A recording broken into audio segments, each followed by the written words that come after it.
जय हिंद दोस्तों। तो आज वो फाइनली दिन आ गया है जिसमें 3 दिनों से लगातार किया गया वादा, 3 वीडियो से लगातार किया गया वादा को पूरा करने का। तो वो क्या था? वो ये था कि हम इसको डिफाइन करने वाले हैं, इसका साइंटिफिक रीजन बताने वाले हैं। किसका साइंटिफिक रीजन बताने वाले हैं? तो पीरियोडिक टेबल में दो कौन कौन से लेटर हैं जो एग्जिस्ट नहीं है, क्या वह एक लेटर है, क्या दो लेटर है, ऐसी कंफ्यूजन थी। तो इसी कंफ्यूजन पे एक साइंटिफिकल प्रूवन वीडियो बनने वाला है। तो चलिए स्टार्ट करते हैं इसके पीछे का रहस्य।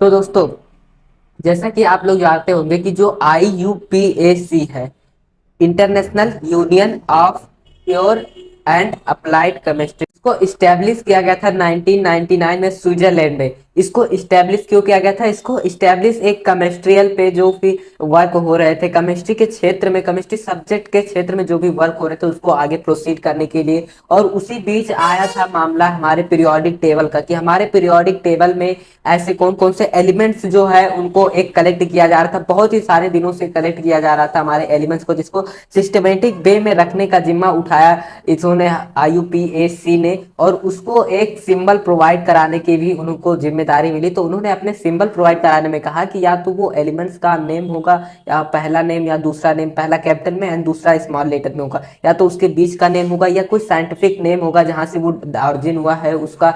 तो इसी तरह का कुछ बन रहा था प्रोसेस। देन इसी प्रोसेस में तो जे वर्ड कभी भी नहीं आया। लेकिन क्या आप लोग जानते ये भी होंगे कि जर्मन के जो लोग थे, ठीक है, जर्मनी के जो लोग थे, उनके पीरियोडिक टेबल में जब 18 सेंचुरी 19 सेंचुरी से पहले ही जब वो लोग अपना पीरियोडिक टेबल बनाए थे, तो उनका जो आयोडीन था ना, वो आयोडीन के लिए सिंबल जे का यूज किया करते थे। तो ये इसमें जे का कॉन्सेप्ट कहाँ से आ गया? ये आ गया हमारे जर्मनी से। लेकिन देन अब क्यू का कॉन्सेप्ट क्या आता है? तो दोस्तों, क्यू जो होता है हमारे इसके IUPAC के डिक्लेयर करने से पहले जो फ्लूरियम एंड रदरफोर्डियम, ये दो एलिमेंट है जिनका फ्लूरियम का है 114 एटॉमिक नंबर एंड रदरफोर्डियम का है 104 एटॉमिक नंबर। इन दोनों के नाम, फ्लूरियम जो है जिसको बहुत ही जल्द अभी इसका वो किया गया है, परिवर्तन किया है। इसका पहले का नाम था अनंडियम, UNUNDIUM। ये अनंडियम इसका नेम था पहले का। तो इसको 13 मई 212 में इसको चेंज करके इसको फ्लूरियम नाम दिया गया, जिसका सिंबल दिया गया F&L। अब ये जब अनन क्वांडियम था नाम, अनन क्वांडियम, तो इसमें इसका सिंबल क्या बन रहा था? UNQ, ठीक है, तो सॉरी UUQ बन रहा था, सॉरी।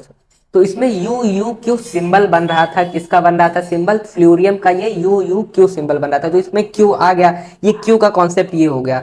देन मतलब ये डिक्लेयर नहीं किया गया था IUPAC से, उसके पहले की ये बात है। देन उसके बाद जब हम बात करेंगे रदरफोर्डियम की, तो रदरफोर्डियम का सिंबल था UNQ, और उसका नाम क्या था? उसका नाम था अनिल क्वांडियम। UNQ जिसका सिंबल था, जिसको 1992 से पहले यूज करते थे पीपुल्स। देन जब IUPAC का स्टेब्लिश हुआ 1919 में, तो इस पे बहुत सारे लोगों, साइंटिस्टों ने वर्क किया कि हम ज्यादा से ज्यादा इसको शॉर्ट फॉर्म में, एलिमेंट्स के शॉर्ट फॉर्म को रखें। अगर शॉर्ट फॉर्म में लिख रहे हैं तो दो ही लेटर का हम यूज करके रखें। तो इसीलिए उसको रदरफोर्ड, एक साइंटिस्ट थे, आपने देखा होगा कि रदरफोर्ड मॉडल ऑफ एटम दिया था उन्होंने, तो उन्हीं के नाम पर ये रदरफोर्डियम यूनिक क्वांडियम को रख दिया गया, अनिल क्वांडियम को उनके नाम पे रख दिया गया 1992 में। देन ये अमेंडमेंट हो गया हमारे पीरियोडिक टेबल में। देन ये इसका निष्कर्ष क्या निकल रहा है अब, कि क्या हमारा जो जे एंड क्यू है वो प्रेजेंट है, क्योंकि जे जर्मनी में आयोडीन के लिए होता था, एंड अनंत क्वांडियम में क्यू आ जा रहा है, एंड इसमें भी क्यू आ जा रहा है, UNQ में, UUQ में, इसमें भी आ जा रहा था। तो दोस्तों, अकॉर्डिंग टू द हम चलेंगे इस नए जो हमारे IUPAC, international union of pure and applied chemistry के द्वारा पब्लिश किया गया है नया मॉडर्न पीरियोडिक टेबल, जिसमें सारे एलिमेंट्स के नाम सिस्टमेटिक वे में लिए गए हैं। इसका निष्कर्ष ये निकल रहा है कि ये जो हमारा जे एंड क्यू लेटर है वे हमारे पीरियोडिक टेबल में नहीं। इसका साइंटिफिक रीजन ये हो गया। अब इसका जब हम बेसिक की बात करें, तो बेसिक की बात ये है कि क्यू जो लेटर है वो थर्ड लीस्ट फ्रीक्वेंटी वाला मतलब लेटर है। इसको बहुत ही कम यूज किया जाता है क्यू को, और जे को fourth least frequently used letter है जे। तो ये कॉन्सेप्ट था कुछ इंग्लिश का, एंड आई होप ये वीडियो आपको समझ में आया होगा, कॉन्सेप्ट समझ में आया हो, जिसका निष्कर्ष क्या निकला कि जे एंड क्यू लेटर हमारे पीरियोडिक टेबल में एग्जिस्ट ही नहीं करते हैं। देन इसका साइंटिफिक रीजन यही था। इसमें से आपको बहुत सारी इंपॉर्टेंट चीजें मिली होंगी, अनलकॉन्डियम मिला होगा, यूनिकॉन्डियम मिला होगा, तो ये दो चीजें मिली हैं आपको नहीं। और आयोडीन में जर्मनी में 1875 सेंचुरी से पहले यूज किया जाता था। जे लेटर ये भी आपको मिला, IUPAC मिला, जिन्होंने पूरे सिंबल्स को, पूरे एलिमेंट्स के सिंबल को एक जगह पे इस्टेब्लिश किया, अच्छा अच्छा उसको नाम दिया गया, उसके नाम के अकॉर्डिंग, उसके साइंटिस्ट के अकॉर्डिंग बहुत ही बेहतरीन तरीके से नाम दिया, जिसका हम लोग आज यूज करके बहुत सारे केमिकल इक्वेशंस को ना लिखते हुए उनके यूजेस को भी समझ रहे हैं। तो इसी तरह का प्रोग्रेस हम भी करते रहेंगे और आप भी करते रहिए हमारे साथ। मिलते हैं नेक्स्ट वीडियो।